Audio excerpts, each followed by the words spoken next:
거룩하시고 자비로우신 우리 아버지 하나님, 참으로 감사드립니다. 저희를 구원해 주시고 주님의 귀한 자녀 삼아 주신 은혜에 진심으로 감사드립니다. 저희 연약하고 부족하고 어리석을 때가 많이 있지만 변치 않는 사랑으로 주님 늘 도와주시고 인도해 주시는 것 감사드립니다. 역사의 마지막 때를 살고 있습니다. 복음을 맡은 마지막 주자답게 주 안에서 행할 수 있도록 도와주시고 저희가 가진 이 귀한 복음을 더 많은 사람들에게 지혜롭고 또 담대하게 전할 수 있도록 도와주옵소서. 저희 각 사람의 마음을 주님 붙들어 주시고 저희 인생을 주님 가장 좋은 길로 인도해 주시기를 또한 간절히 기도드립니다. 이번 한 주간 대전도 집회가 또 계획되어 있습니다. 말씀을 증거하실 목사님과 또 전도하는 우리 형제 자매님들, 또 말씀을 듣는 모든 영혼들 하나님 도와주시고 역사를 나타내 주시기를 기도드립니다. 이번 한 주간 복음이 증거되는 모든 곳마다 주님이 함께 하시고 역사해 주옵소서. 주일 청년교제 이 시간도 우리 각자의 신앙에 큰 도움이 되는 또 시간으로 채워주시기를 기도드립니다. 주께 의지합니다. 저희를 언제나 사랑하시는 예수님 이름으로 기도드렸습니다. 아멘. 우리 성경 같이 찾아보겠습니다. 사무엘상 18장입니다.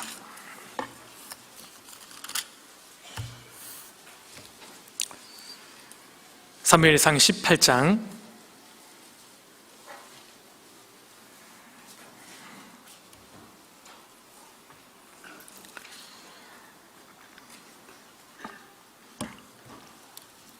6절부터 제가 몇 구절을 읽겠습니다. 18장 6절입니다. 무리가 돌아올 때 곧 다윗이 블레셋 사람을 죽이고 돌아올 때 여인들이 이스라엘 모든 성에서 나와서 노래하며 춤추며 소고와 경쇠를 가지고 왕 사울을 환영하는데 여인들이 뛰놀며 창화하여 가로되 사울의 죽인 자는 천천히요 다윗은 만만히로다 한지라. 사울이 이 말에 불쾌하여 심히 노하여 가로되 다윗에게는 만만을 돌리고 내게는 천천만 돌리니 그에 더 얻을 것이 나라밖에 무엇이냐 하고 그날 후로 사울이 다윗을 주목하였더라. 그 이튿날 하나님의 부리신 악신이 사울에게 힘있게 내림에 그가 집 가운데서 야려하는 고로 다윗이 평일과 같이 손으로 수금을 타는데 때에 사울의 손에 창이 있는지라. 그가 스스로 이르기를 내가 다윗을 벽에 박으리라 하고 그 창을 던졌으나 다윗이 그 앞에서 2번 피하였더라. 12절 같이 읽겠습니다. 여호와께서 사울을 떠나 다윗과 함께 계심으로 사울이 그를 두려워한지라. 됐습니다. 사무엘상 17장 이 앞에 있는 장은 성경에 나오는 가장 유명한 전투 중에 하나입니다. 바로 다윗과 골리앗의 그 싸움이죠. 다윗은 믿음으로 골리앗을 쓰러뜨립니다. 그리고 이제 그런 다윗에게 주어지는 영광과 이 성공의 내용이 사무엘상 18장에 나오는데요. 계속 18장을 읽다 보면 이 사울의 변심과 질투, 그리고 다윗의 겸손하고 지혜로운 처신에 대해서 나와 있습니다. 오늘은 18장 부분적으로 말씀을 좀 같이 살펴보려고 합니다. 생명의 빛 읽으십니까? 아니요. 뜬금없는 질문입니다만 그 말씀드리는 이유가 생명의 빛 올해 이 표지 모델이 다윗입니다. 다윗에게는 별도로 지급하는 금액은 없지만 저희가 그 표지 모델로 삼고 있는데요. 생명의 빛이 몇 달마다 한 권씩 나옵니까? 2달마다 한 권씩 나옵니다. 그 생명의 빛은 격월지인데요. 그러니까 5월 달까지 이제 3차례 올해 발간이 됐는데 1월 달에는 그 목동 다윗, 목초지에서 양을 돌보는 다윗의 모습이 나와 있고 3월 달에는 이제 골리앗을 쓰러뜨리는 그 모습이 나와 있고요. 5월 달에 생명의 빛 표지가 뭔지 아십니까? 연달은 질문에 정신없지 않습니까? 그렇죠?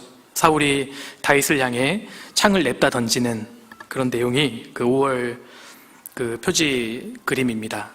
관심을 가지고 지켜봐 주시고 7월 달에 그 생명의 빛 그 표지 내용도 기대해 주시면 좋겠습니다. 괜히 얘기했다 싶습니다. 지금 아무런 기대하시는 분이 안 계시는 것 같아서 그래서 이제 18장 내용을 살펴보려고 하는 건 아닌데요. 여하튼 그 18장에는 사울이 다윗을 어떻게 대하고 있는지가 보입니다. 2절 보시겠습니다. 2절. 그날에 사울은 다윗을 머무르게 하고 그 아비의 집으로 다시 돌아가기를 허락지 아니하였고, 이제 사울은 다윗을 이제 왕궁에 머무르게 합니다. 집으로 돌아가기를 허락지 아니하고 사울의 군대를 이끄는 지휘관으로 삼게 됩니다. 5절입니다. 5절.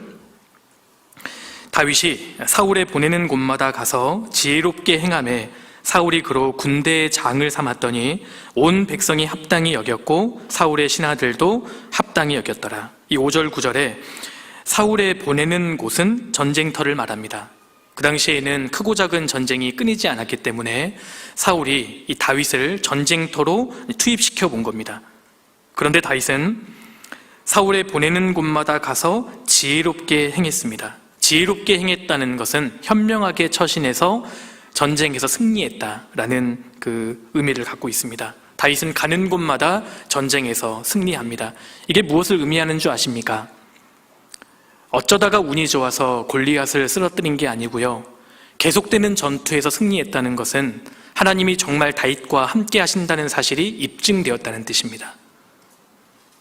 한 번 딱 골리앗을 쓰러뜨리면 그 운이 좋은 거일 수 있는데 다윗은 우연으로 이긴 것이 아니라 하나님이 정말 함께 하셨기 때문에 계속되는 전투에서 승리했던 겁니다.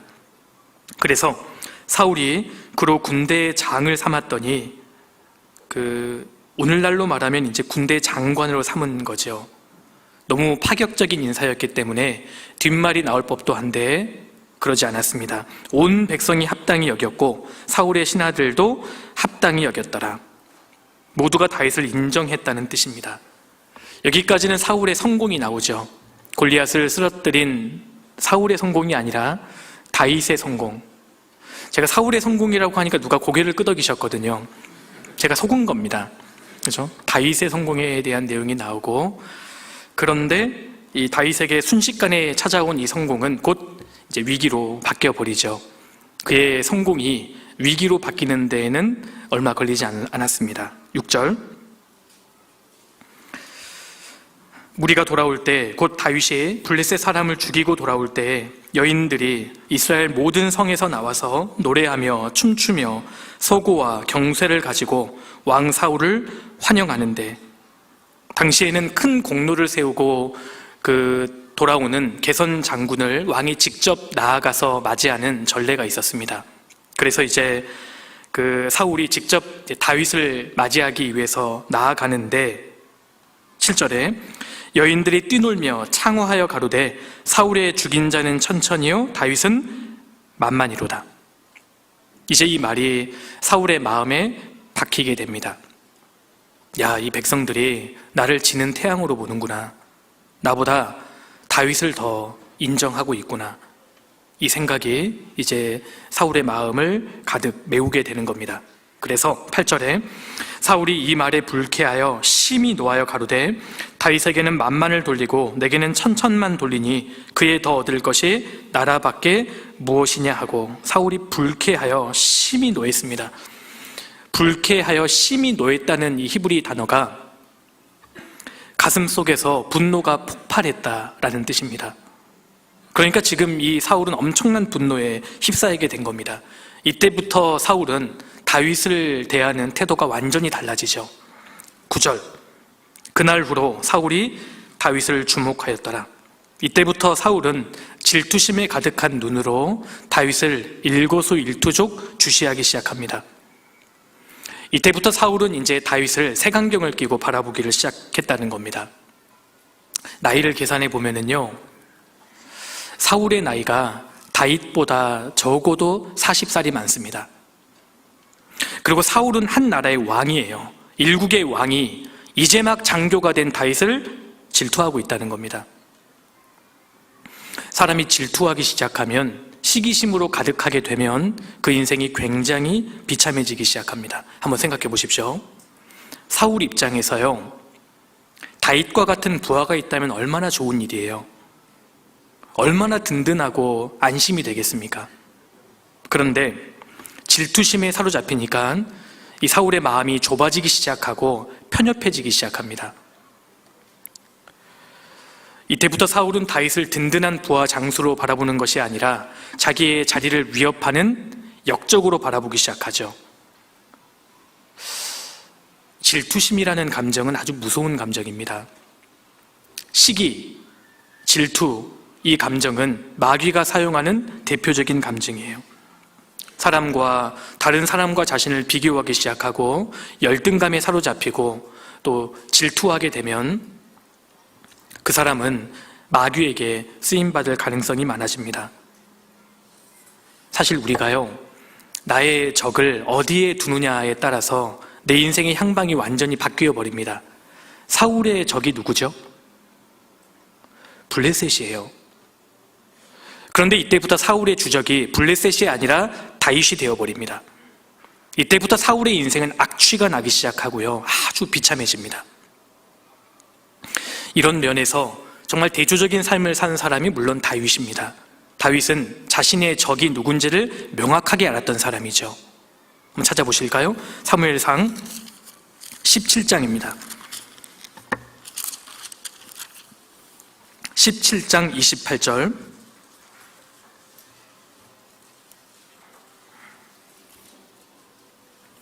장형 엘리압이 다윗의 사람들에게 하는 말을 들은지라. 그가 다윗에게 노를 바라여 가로되 내가 어찌하여 이리로 내려왔느냐? 들에 있는 몇 양을 네게 맡겼느냐? 나는 너의 교만과 너의 마음의 완악함을 아노니 너가 전쟁을 구경하러 왔도다. 이 내용이 어떤 내용인지 아시죠? 이 블레셋, 이 골리앗 이 군대와 이스라엘 군대가 지금 대치 중입니다. 그때 우연히 이제 다윗이 그 전쟁터에 오게 됐는데 골리앗의 말을 들은 거예요. 다윗이 이제 분노하고 있으니까요, 이 장형, 큰형 엘리압이 이 다윗을 판단하고 면박을 주는 내용입니다. 분노를 하면서 너가 어찌하여 이리로 내려왔느냐? 너 양 지키다가 왔는데 양 어떻게 내버려 두고 왔어? 내가 너의 완악함과 교만을 안다. 너 지금 전쟁 구경하러 왔지?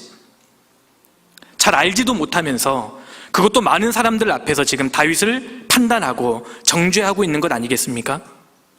그런데 다윗의 반응을 보세요. 29절. 다윗이 가로되 내가 무엇을 하였나이까? 어찌 이유가 없으리이까 하고. 다윗이 이렇게 말하는 이유가 뭔지 아시겠어요? 다윗도 지금 상처를 받은 겁니다. 다윗도 지금 마음이 안 좋은 거예요. 잘 알지도 못하면서 큰형이 왜 나한테 이렇게 하지? 그런데 다윗의 지혜가 30절에 나옵니다. 돌이켰잖아요. 방향을 돌린 겁니다. 다른 사람을 향하여 전과 같이 말하며 백성이 전과 같이 대답하니라. 다윗은 알고 있었습니다. 나의 적은 큰형이 아니었던 거예요. 나의 적은 이스라엘 백성들이 아니었던 겁니다. 나의 적은 골리앗이었던 거예요. 다윗은 그것을 잘 알았기 때문에 방향을 돌이키잖아요. 우리도 나의 적이 누군지를 잘 구분하셔야 합니다. 나의 적은 내 아버지가 아니랍니다.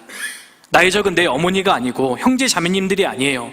나의 적은 직장 상사가 아닙니다. 나의 적은 마귀예요. 우리 신앙의 주적이 누구인지를 잘 구분할 수 있어야 합니다. 우리가 나의 적을 어디에 설정하느냐에 따라서 나의 인생의 향방이 완전히 바뀌어 버립니다. 이때부터 사울의 주적은 블레셋이 아니라 다윗이 되었습니다. 죽을 때까지 다윗의 대적이 되었습니다. 우리도 그럴 수 있다는 것을 마음에 새기고 경고로 삼아야 할 겁니다. 이때부터 사울은 정신이 이상해지고 광적인 폭군이 되어버리죠. 18장 10절입니다. 10절. 그 이튿날 하나님의 부리신 악신이 사울에게 힘있게 내림에 그가 집 가운데서 야려하는 고로 다윗이 평일과 같이 손으로 수금을 타는데 때에 사울의 손에 창이 있는지라.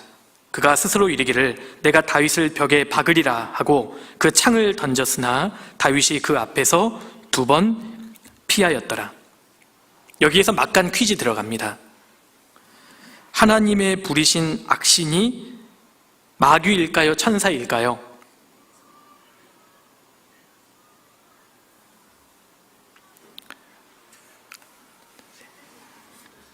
안 들려요.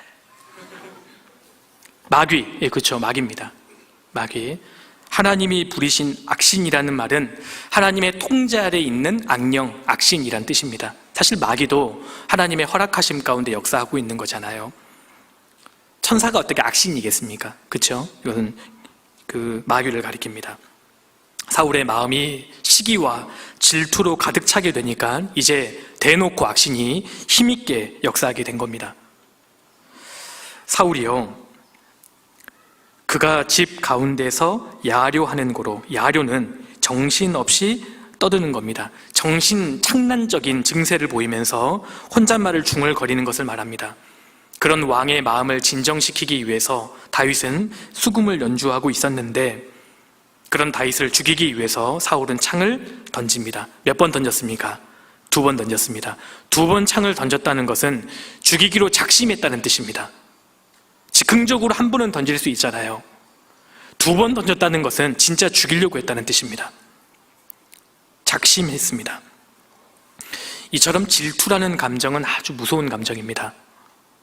질투, 시기, 이 감정을 내 마음 가운데 방치해 두면 기회가 되면 사람을 죽일 수도 있습니다. 마귀가 사용하는 아주 무서운 대표적인 감정이 질투입니다. 야고보서 3장을 넘겨보겠습니다. 야고보서 3장입니다.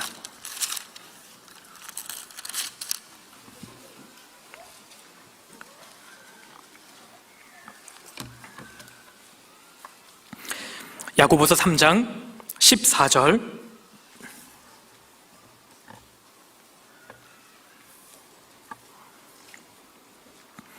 그러나 너희 마음속에 독한 시기와 다툼이 있으면 자랑하지 말라. 진리를 거스려 거짓하지 말라. 그냥 시기가 아니죠. 독한 시기입니다. 하나님 보시기에 시기, 질투는 독한 마음이에요. 독한 시기. 15절. 이러한 지혜는 위로부터 내려온 것이 아니요 세상적이요 정욕적이요 마귀적이니 시기와 다툼이 있는 곳에는 요란과 모든 악한 일이 있음이니라. 시기와 다툼이 있는 곳은 피하셔야 합니다. 그리고 혹시 우리 형제자매님들 마음속에 시기와 질투, 이러한 감정이 있다면 하나님 앞에 돌이키셔야 돼요. 마귀에게 이용당할 수 있는 감정입니다. 조심해야 합니다. 사울은 다윗을 향해서 2번 창을 던집니다. 그런데 이때요, 다윗의 마음이 어떠했을 거라고 생각하세요? 이때 다윗의 나이가 20대 청년입니다. 어린 나이예요. 다른 사람도 아닌 자기가 충성을 다하고 있는 왕이 자기를 향해 창을, 그것도 2번이나 던지는 겁니다. 다윗은 수많은 전투에서 대적들이 던진 창은 두렵지 않았습니다. 그런데 자기가 섬기는, 자기가 정말 충성을 다하고 있는 왕이 창을 던졌을 때 다윗은 정말 괴로웠을 거예요. 그 창은 다윗의 몸은 비껴갔지만 다윗의 마음에 깊이 박혔을 겁니다. 이때 다윗이 느꼈을 트라우마 상상이 됩니까? 자기에게 창을 던지는 왕 사울의 모습을 보면서 다윗의 마음이 어떠했겠어요? 본의 아니게 자기가 왕의 타깃이 되어버린 겁니다. 왕의 창이 자기를 향해 날아오고 있잖아요. 그런데 다윗에게는 지극한 하나님의 보호하심이 있었다는 겁니다. 12절 사무엘상 다시 돌아가겠습니다. 사무엘상 18장, 본문은 잡아두시면 좋겠습니다. 18장 12절입니다. 12절 한 구절을 같이 읽겠습니다. 여호와께서 사울을 떠나 다윗과 함께 계심으로 사울이 그를 두려워한지라. 아이러니한 말씀 아니에요? 창을 던진 사람은 사울인데 누가 두려워하고 있다고요? 사울이 두려워하고 있어요. 왜냐하면 하나님께서 다윗과 함께 하셨기 때문입니다. 하나님께서 다윗과 함께 하셨기 때문에 사울은 하나님을 대적하고 있는 느낌을 받았다는 겁니다. 그래서 지금 두려워하고 있잖아요. 그래서 전략을 바꿔버립니다. 13절, 그러므로 사울이 그로 자기를 떠나게 하고 천부장을 삼음에 그가 백성 앞에 출입하며, 사울이 이제 다시 인사 조치를 단행하게 되는데, 다윗이 군대 장관이었잖아요. 그런데 사울이 다윗으로 하여금 자기를 떠나게 하고 이제 군대 장관에서 자천시킨 겁니다. 천부장을 삼았다. 이 당시에 천부장은 가장 치열한 전쟁터 최전방의 사령관입니다. 전쟁이 터졌다고 하면 가장 죽기 쉬운 자리예요. 그곳으로 다윗을 보낸 겁니다. 자기 손으로 직접 죽일 수 없으니까 이제 다른 대적들의 손에서 다윗을 죽이겠다는 그런 음모가 들어있었다는 겁니다. 그런데 상황은 전혀 다른 방향으로 흘러가죠. 13절 마지막 부분에 그가 백성 앞에 출입하며, 다윗이 백성 앞에 출입했다는 것은 군대를 지휘하고 출전했다는 뜻입니다. 천부장으로서 직접 백성들을 통솔하고 군대에 이제 이 전투에 참전하게 되는데, 14절, 그 모든 일을 지혜롭게 행하니라. 여호와께서 그와 함께 계시니라. 사울이 다윗의 크게 지혜롭게 행함을 보고 그를 두려워하였으나 다윗이 그 모든 일을 지혜롭게 행하니라. 가는 곳마다 승리한 겁니다. 그리고 다윗이 천부장으로서 많은 사람들을 만나고 상대했을 것 아니겠어요? 다윗을 만난 모든 백성들이 다윗을 존경하게 됩니다. 16절 같이 읽겠습니다. 온 이스라엘과 유다는 다윗을 사랑하였으니 그가 자기들 앞에 출입함을 인함이었더라. 이게 무슨 뜻이냐면요, 만약에 다윗이 그냥 왕궁에만 있었다면 백성들이 잘 다윗을 몰랐을 거예요. 골리앗을 쓰러뜨린 용맹한 장수가 왕궁에 있다더라, 이 정도로만 알았을 텐데, 천부장으로서 직접 이스라엘 백성들을 출입하고 이스라엘 백성들과 함께 전쟁터에 참전해 본 결과 온 이스라엘과 유다는 다윗을 사랑하였으니, 사람들이 다윗의 인품과 실력을 가까이에서 직접 확인할 수 있었다는 겁니다. 그래서 다윗을 직접 상대해 보니까, 다윗의 지위를 직접 받아보니까 다윗이 믿음도 대단하고 인품도 뛰어나고 결정적인 것은 진짜 하나님이 함께 하시는 사람이었다는 겁니다. 그래서 온 이스라엘이 다윗을 사랑하게 됩니다. 결과적으로 다윗을 공경에 빠뜨리고자 했던 이 사울의 전략이 오히려 다윗을 높여주는 결과를 가져오게 됩니다. 이 본문에 참 부러운 표현들이 자꾸 반복이 되죠. 여호와께서 그와 함께 계시니라. 성경에서 최고의 칭찬입니다. 하나님께서 그와 함께 하셨다. 요셉도 보면 하나님이 요셉과 함께 하셨다는 표현이 반복되죠. 우리 잠깐 찾아보겠습니다. 창세기 39장입니다.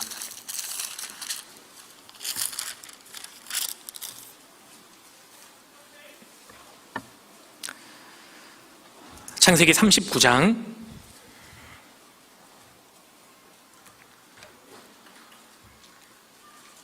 2절입니다.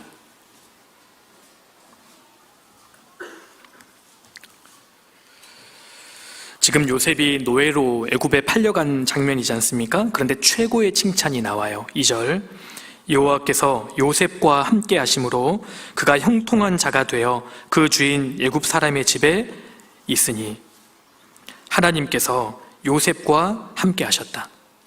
21절도 넘겨보겠습니다. 21절, 여호와께서 요셉과 함께 하시고 그에게 인자를 더하사 전옥에게 은혜를 받게 하시매, 이 요셉이 억울하게 감옥에 갇혀 있을 때 하나님께서 그와 함께 하셨다. 이런 표현이 반복됩니다. 23절, 전옥은 그의 손에 맡긴 것을 무엇이든지 돌아보지 아니하였으니 이는 여호와께서 요셉과 함께 하심이라.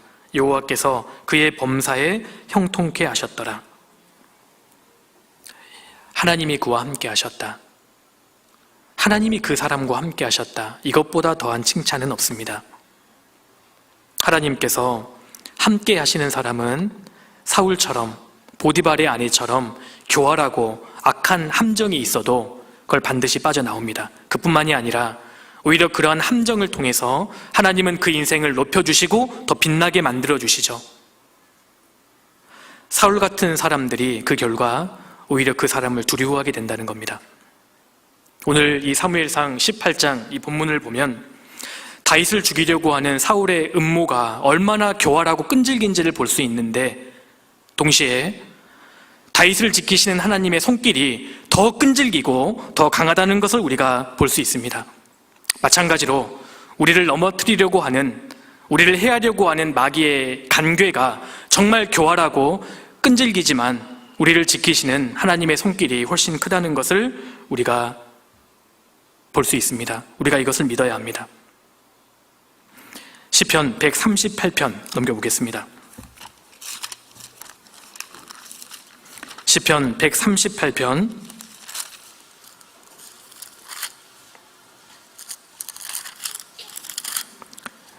7절입니다.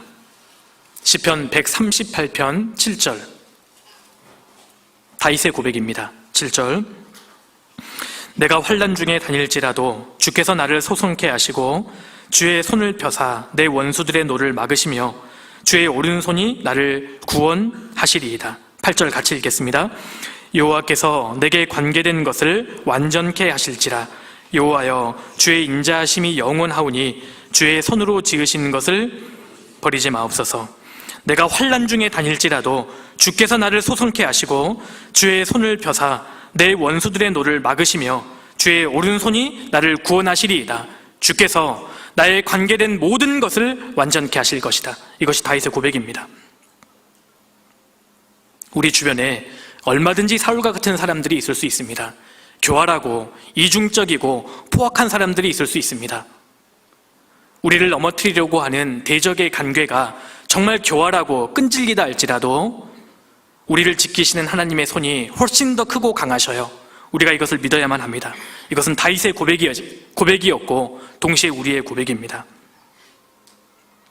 환난은 많았지만 주님께서 그때마다 우리를 지켜주셨다. 이것이 다윗의 고백입니다. 지금도 마찬가지예요. 주님이 24시간 우리를 지켜주십니다. 그런데 사무엘상 18장에서 우리가 정말 도전을 받을 수 있는 감동적인 모습이 있습니다. 자신을 향해 창을 2번이나 던진 사울을 향해서 다윗이 어떻게 반응했는가, 어떻게 처신했는가 하는 겁니다. 그 사울 앞에 다윗이 얼마나 지혜롭게 처신했는지 우리가 배울 수 있고, 정글 같은 세상을 사는 우리에게 시사하는 바가 굉장히 큽니다. 이거 한번 생각해 보세요. 사울이 자기를 향해 2번이나 창을 던졌지 않습니까? 다윗이 그 상황을 어떻게 빠져나왔을까요?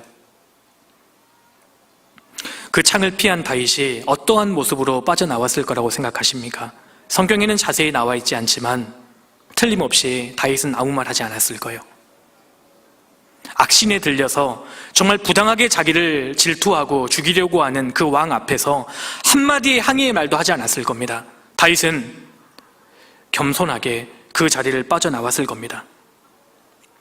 이성을 잃어버린 사울에게 별 반응을 하지 않았다는 겁니다. 그리고 빠져나온 이후에도 다윗은 그 일을 소문내지 않았을 거예요. 신하들에게 자기가 당했던 그런 부당한 처사에 대해서 막 떠벌리고 소문내지 않았을 겁니다. 다윗은 입을 다물었을 거예요. 만약에 자기가 소문을 냈다면 왕의 권위는 땅에 떨어지게 되고 결국 이스라엘 전체가 그르치게 되고 그것은 결국 자기에게도 해가 되잖아요. 다윗은 굉장히 차분했고 신중한 사람이었다는 것을 우리가 짐작해 볼 수 있습니다. 이것이 우리에게 도전이 됩니다. 우리도 악하고 차가운 세상을 사는 동안에 사울처럼 이상한 사람이 내게 창을 던질 때가 있습니다. 정말 사울과 같이 이상한 사람이 내 주변에 많을 수도 있고 갑자기 뜻하지 않게 억울하게 좌천당할 수도 있습니다. 그런데 우리는 그때 겸손하게 자리를 피해야만 합니다. 이것이 하나님의 방법이에요. 사울은 다윗을 가장 치열한 야종군 사령관으로 자천시켰습니다. 근데 다윗은 머리에 띠를 두르고 항의하지 않았어요. 겸손하게 인내로 대처합니다. 그 결과 하나님께서는 다윗을 오히려 영광스럽게 만드시고 그 인생을 높여주시죠. 내 주변에 악한 사울과 같은 사람들이 있다 할지라도 두려워하지 마세요. 정말 악한 사울과 같은 사람들이 내 앞에 교활하게 함정을 파고 창을 던진다 하더라도 걱정하지 마십시오. 하나님이 함께 하신다면 하나님이 나를 반드시 지켜주실 것이고 오히려 내 인생을 영광스럽게 해주실 거예요. 내 인생이 아무리 험하고 억울해도 하나님을 믿고 최선을 다하십시오. 이것이 다윗의 방법이에요. 하나님이 함께하는 사람이 되어야 합니다. 성경은 선으로 악을 이기라고 말씀하십니다. 로마서 12장 넘겨보겠습니다. 로마서 12장입니다.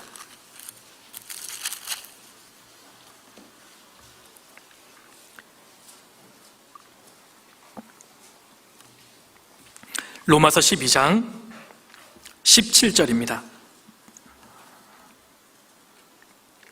아무에게도 악으로 악을 갚지 말고 모든 사람 앞에서 선한 일을 도모하라. 할 수 있거든 너희로서는 모든 사람으로 더불어 평화하라.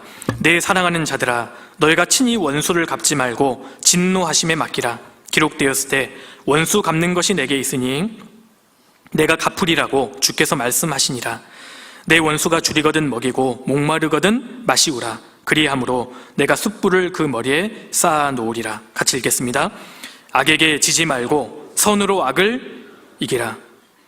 다윗은 선으로 악을 이긴 대표적인 사람입니다. 사울의 그 악한 괴계를 다윗은 겸손한 인내로 극복해 가잖아요. 우리가 이 악한 세상에서 사울과 같이 악한 사람들을 만날 때 사울과 같은 방법으로 싸워서는 안 됩니다. 다윗과 같은 방법으로 싸우셔야 돼요. 사울을 상대하기 위해서는 우리가 다윗이 되어야 합니다. 선으로 악을 이겨야 합니다. 독수리가 하늘을 날고 있는데요, 까마귀 떼가 몰려와서 독수리를 공격할 때 독수리는 일일이 까마귀에게 대응하지 않습니다. 오히려 까마귀가 날아올 수 없는 지점까지 비상해버리죠. 우리가 그래야만 합니다. 사울과 같이 악한 사람들을 만나고 정말 억울한 상황에 우리가 처하게 될 때 우리는 다윗과 같은 방법으로 싸워야 합니다. 직장 생활을 하다 보면, 그리고 세상에서 많은 사람들을 만나다 보면 정말 사울처럼 악한 사람들이 있을 수 있습니다. 그래서 내가 괜히 억울하고 정말 불이익을 당할 수도 있죠. 그때 하나님을 믿고 최선을 다하십시오. 그러면 다윗과도 함께 하셨던 하나님이 우리와도 함께 하실 겁니다. 그래서 생각지도 못한 축복을 우리에게 내려주시고 오히려 대적들이 그 모습을 보고 우리를 두려워하게 될 거예요. 그래서 다윗처럼 잘 될 때에도 교만하지 말고, 억울할 때에도 낙심하지 말고, 우리의 모든 시선을 사울이 아닌 하나님께 집중시켜야 합니다. 오직 하나님만 바라보고 하나님을 믿고 최선을 다하는 다윗과 같은 사람들에게 하나님께서는 역사해 주실 거예요. 시편 97편입니다. 시편 97편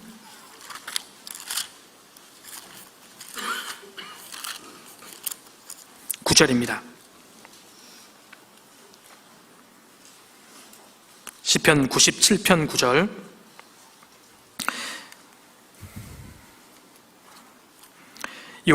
여호와여, 주는 온 땅 위에 지존하시고 모든 신 위에 초월하시니이다. 여호와를 사랑하는 너희여, 악을 미워하라. 저가 그 성도의 영혼을 보전하사 악인의 손에서 건지시느니라. 의인을 위하여 빛을 뿌리고 마음이 정직한 자를 위하여 기쁨을 뿌렸도다. 의인이여, 너희는 여호와로 인하여 기뻐하며 그 거룩한 기념에 감사할지어다. 여호와를 정말 사랑하는 사람, 하나님을 정말 사랑하고 의의 길을 고수하고 악을 버리고 미워하는 사람, 그 사람을 위해서 하나님은 빛을 뿌리고 마음이 정직한 자를 위하여 기쁨을 뿌려주시는 거예요. 칠흑과 같은 악한 세상을 사는 가운데 다윗과 같은 사람, 그 사람 인생길 앞에 하나님이 빛을 뿌려주시는 겁니다. 전쟁터로 간 다윗은 가는 곳마다 승리했고 지혜롭고 정말 뛰어난 리더십을 발휘해서 사람들의 인정을 받고 결과적으로 하나님 앞에 귀하게 쓰임을 받게 됩니다. 우리도 때로 억울하고 힘든 상황에 몰릴지라도 절망하지 마세요. 걱정할 필요 없습니다. 그 상황을 벗어나려고 너무 인간적으로 의지하고 정치적으로 줄을 대지 마십시오. 그것은 다윗의 방법이 아닙니다. 오히려 그 모든 것을 담담히 받아들이고 하나님이 정해놓으신 선 안에서 묵묵히 신실하게 최선을 다하면 하나님께서 반드시 도와주실 거예요. 마지막으로 마치려고 했는데 시간이 좀 남아서요. 이걸 좀 생각해 보려고 합니다. 아쉽죠? 잠깐 뭐가 아쉽다는 거죠? 지금 끝내는 게 아쉬운 겁니까? 아니면 조금 더 하겠다는 게 아쉬워하시는 건지 모르겠습니다. 할 말을 잊어버렸어요. 이걸 한번 마지막으로 생각을 해봅시다. 하나님께서는 사울과 같은 악한 사람이 다윗을 괴롭힐 것도 아셨잖아요. 그런데 왜 하나님께서는 굳이 다윗을 사울 아래 두셨을까요? 이거 생각해 보셨습니까? 그 당시에 하나님 마음에 가장 합한 사람이 다윗이었습니다. 그리고 하나님 마음과 가장 합하지 않은 사람이 사울이었어요. 악신이 들려 있잖아요. 그런데 그 악한 사울 밑에 왜 다윗을 두셨을까요? 그래서 다윗으로 하여금 왜 그런 고생을, 그 위험한 상황을 다 겪게 만드셨을까요? 아니, 하나님께서 다윗을 기름 부으셨잖아요. 그럼 지금 당장이라도 사울 심장마비로 죽이실 수 있고 다윗에게 왕자를 주실 수 있는 것 아니겠어요? 근데 왜 하나님께서는 그런 악한 사울 밑에 굳이 다윗을 두셔서 그 아픈 상처를 다 받게 하시고 그 사울의 시퍼런 칼날을 다 겪게 하셨을까요? 하나님이 정말 다윗을 사랑하셨다면 다윗 덜 상처받게 하실 수도 있었잖아요. 그런데 왜 다윗에게 그렇게 억울한 상황을 허락하셨을까요? 처음부터 왜 요셉에게 보디발의 아내를 가까이 두셔서 그렇게 억울하게 감옥에 갇히는 상황을 허락하셨는가 하는 겁니다. 이것을 우리가 머릿속으로는 알고 있지만 정말 내 인생 속에서 그런 상황이 닥칠 때에는 참 이해가 안 될 때가 많이 있습니다. 이사야 43장 넘겨보겠습니다.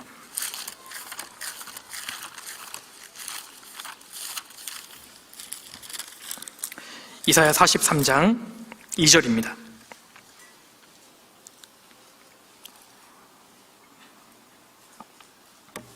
같이 읽겠습니다.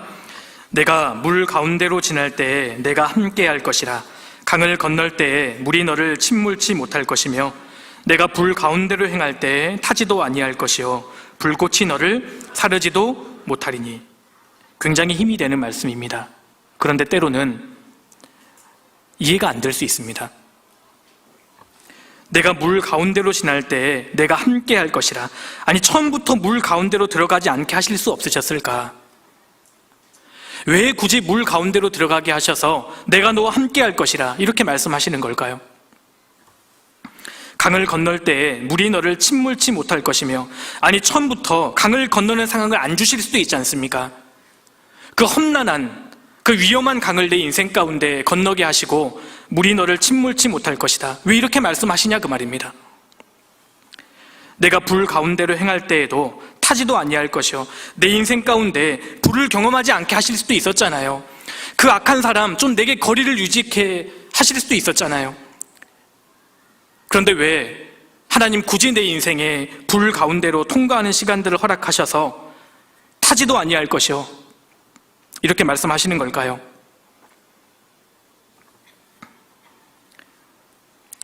우리는 알지 못하는 영적인 비밀이 고난을 통해서 오기 때문입니다.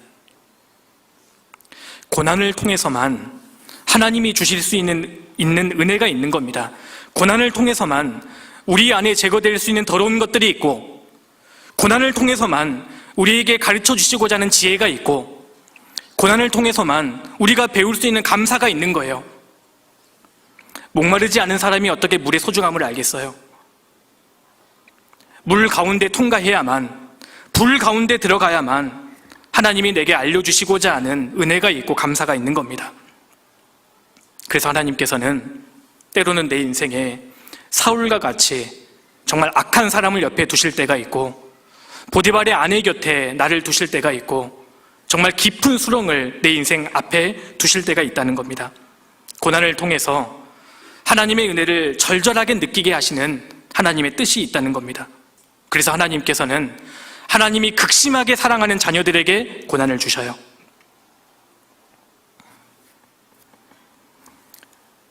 때로 하나님께서 우리의 기도에 침묵하실 수도 있습니다. 내가 아무리 부르짖어도 하나님은 내게 고개를 돌리시는 것처럼 느껴지고 하나님이 나를 버리신 것과 같은 상황에 놓일 수 있습니다. 그런데 하나님은 내 기도에 당장 응답해 주심으로 내가 누리는 외적인 풍성함에 대해서는 별로 관심이 없으셔요. 오히려 하나님이 더디 응답하심으로, 불 가운데를 통과하게 하심으로 우리가 보다 영적으로 깊어지고 영적으로 풍성한 사람이 되기를 원하신다는 겁니다. 우리는 험난한 인생길을 살고 있습니다. 사울과 같이 악한 사람들이 얼마든지 있을 수 있고 보디발의 아내처럼 억울한 상황들이 우리에게 주어질 수 있습니다. 그 인생길을 두 가지의 방법으로, 둘 중에 하나의 방법으로 우리는 살아야만 합니다. 사울의 방식과 다윗의 방식이에요. 우리는 다윗의 방식을 고수해야 합니다. 사울의 질투로 억울하게 전쟁터로 내몰렸지만 블레셋과의 전쟁하는 전쟁터는 다윗을 죽이는 곳이 아니라 다윗을 살리는 곳이었어요. 오히려 다윗을 영광스럽게 하나님 만들어주셨고 그가 왕이 되는 발판을 하나님이 닦고 계셨습니다. 결과적으로 사울이 다윗 앞에 놓았던 그 수많은 거친 돌들이 다윗에게는 디딤돌이 되었던 겁니다. 하나님이 함께 하셨기 때문입니다. 상황은 중요하지 않아요. 내 옆에 악한 사람들이 얼마나 많이 있느냐, 이건 중요하지 않습니다. 상황은 어디까지나 부차적인 거예요. 중요한 것은 내가 하나님의 사람인가? 하나님의 사람은 어디에 있어도 보석입니다. 보석은 어디에 던져놓아도 보석인 거예요. 하나님이 진짜 나와 함께 하시냐, 내가 정말 하나님과 동행하냐, 이게 훨씬 중요하다는 겁니다. 우리가 다윗과 같은 방식을 고수할 때 다윗과 함께 하셨던 하나님이 우리와도 함께 해주실 거예요. 때로는 악한 사울 같은 사람을 만날 때 좌절하거나 억울해하지 마십시오. 다윗처럼 묵묵하게 최선을 다하고 신실하게 믿음을 지킬 때 하나님께서, 다윗과 함께 하셨던 하나님께서 지금 나와도 함께 해주실 겁니다. 같이 기도하시겠습니다. 고마우신 아버지 하나님, 감사드립니다. 구원을 받고 믿음의 길을 걸어갈 수 있도록 기회 주셔서 감사드립니다. 악하고 때로는 억울한 세상을 살면서 하나님, 사울과 같은 방식이 아니라 저희가 다윗과 같은 방식을 고수하고 하나님과 동행하는 저희들 되게 인도해 주옵소서. 이번 한 주간 진행되는 모든 집회 가운데 주님이 함께 하시고 특별히 대전도 집회 가운데 주님이 역사하시고 도와주시옵소서. 말씀을 증거하실 이유한 목사님 건강과 입술 붙들어 주시고 전도하는 모든 형제 자매님들, 수고하고 봉사하는 분들, 또 말씀을 듣는 모든 영혼들 하나님 지켜주시고 도와주옵소서. 이후에 이어지는 교제의 시간도 오직 주님께 의지합니다. 저희를 언제나 사랑하시는 예수님 이름으로 기도드렸습니다. 아멘. 수고하셨습니다.